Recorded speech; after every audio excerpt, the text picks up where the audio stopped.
Hello everyone, welcome to all of you in online classes of It's Your Science subject, and today we are going to start pending part of chapter 4, that is metal and non-metal. As you know students, in last lecture we have discussed about physical properties of non-metal and metal. आपने last lecture में metal and non metal की physical properties को discuss किया था, okay, and compare them on the basis of physical properties, and हमने उनको physical properties के base पे एक दूसरे से कंपेयर किया था, okay. But now we compare metal and non-metal on the basis of chemical properties, okay. So but today's topic is comparison of metal and non-metal on the basis of chemical properties, okay students. So आपका topic क्या है? Comparison between metal and non-metal on the basis of chemical properties, okay. Before starting this topic, इस topic को start करने से पहले I will be go through you from one example. उससे पहले मैं आपको एक दो एग्जांपल्स दे रही हूँ जिससे आपको क्लियर हो जाएगा chemical properties as it is, okay. So one side you have any metal, एक साइड आपके पास एक मेटल है, कोई भी metal, like any iron thing, लोहे की कोई भी चीज that you have used in daily life, जो हम अपनी डेली लाइफ में यूज करते हैं. And other is any pencil lead, दूसरी साइड आपके पास कोई पेंसिल है, पेन है, जब प्लास्टिक की कोई भी चीज़ है, okay. Students you see after long use, आपको पता है, आप देखोगे लॉन्ग यूज के बाद, मतलब लंबे टाइम के बाद, यूज करने के बाद, जो आयरन थिंग्स हैं वो डैमेज होने स्टार्ट हो जाती हैं, गेट करोडेड, उनको मतलब उनकी रस्टिंग होनी स्टार्ट हो जाती है, उनको कुछ ना कुछ उनकी डैमेज होनी स्टार्ट हो जाती है. बट प्लास्टिक थिंग्स, आप उनको जितना टाइम, मतलब विद केयर, जितना टाइम केयर के साथ उनको आप मतलब हैंडल कर सकते हो, उतना टाइम एज इट पड़ी रहेंगी, वो क्रोडेड नहीं होंगी, मतलब वो डैमेज नहीं होंगी, ओके. ऐसे पेंसिल लेड है, उसको आप कितना मर्जी यूज कर लो, वो खत्म नहीं होगा, okay. So from this we simply concluded that metals are generally more reactive in nature.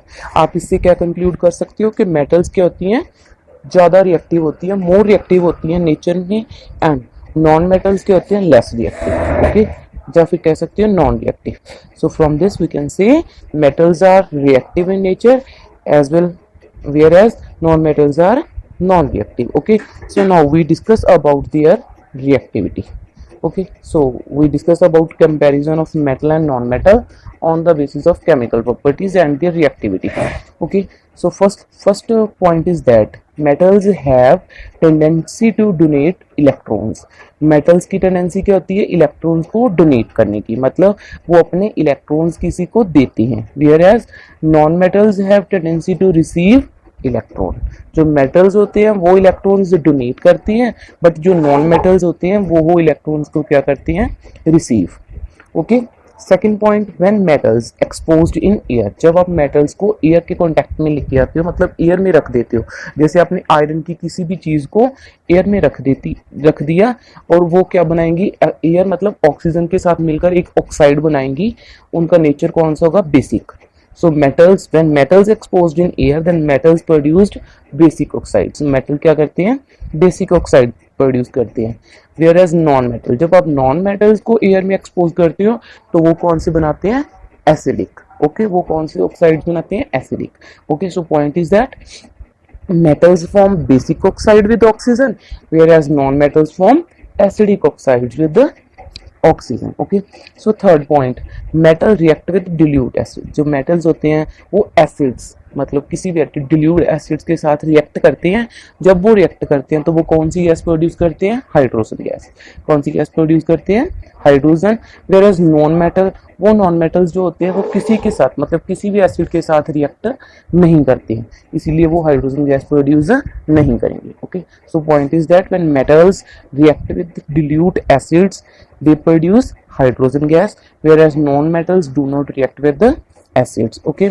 And last point, metals react with water. जो metals होते हैं उनको अगर आप water में रख देते हो, okay, तो वो water के साथ मिलकर hydrides बनाते हैं. क्या बनाते हैं? hydrides. whereas non-metals जब water के साथ react करते हैं तो वो क्या बनाते हैं? valent compounds. मतलब वो कोई hydrides नहीं बनाते हैं, वो covalent compounds वगैरह बनाते हैं, okay. So simply these 4 points are, first point क्या था? metals have tendency to donate electron, whereas non metals have tendency to receive electrons. Okay, metals जब आप इनको एयर में एक्सपोज करते हो तो वो बेसिक ऑक्साइड बनाते हैं, वेराज नॉन मेटल्स क्या बनाते हैं, एसिडिक। थर्ड पॉइंट क्या था, metal react with dilute acid, जब वो डिल्यूट एसिड के साथ रिएक्ट करते हैं तो वो हाइड्रोजन गैस प्रोड्यूस करते हैं। नॉन मेटल्स एसिड्स के साथ रिएक्ट नहीं करते हैं। ओके, मेटल्स वाटर के साथ रिएक्ट करके क्या बनाते हैं, हाइड्राइड्स, वेराज नॉन मेटल्स क्या बनाते हैं, कोवलेंट कंपाउंड्स।